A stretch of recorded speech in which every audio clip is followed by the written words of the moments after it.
పిత పుత్ర పవిత్రాత్మ నామమున ఆమెన్. ప్రియ జ్ఞానవాణి ప్రేక్షకులకు క్రీస్తు నామము పేరిట శుభోదయం.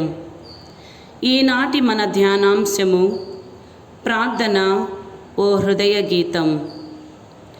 ఈనాడు మనందరము సత్య శ్రీ సభతో కలిసి పునీత జ్వాకీము అన్నమ్మగార్ల పండుగను జరుపుకుంటున్నాము.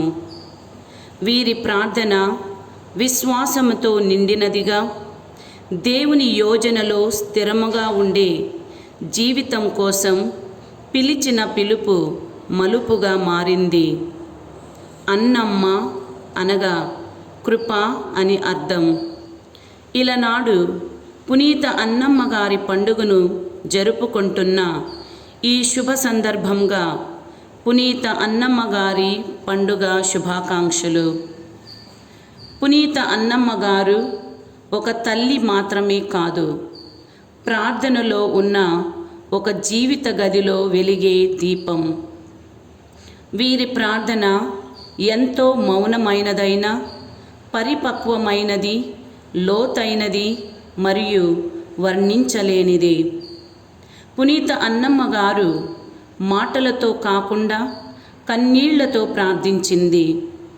కన్నీళ్ల నిరాశ, అవమానం, మూలుగుతున్న ఆశల మధ్య కూడా ఆమె దేవునిపై నమ్మకాన్ని వదల్లేదు.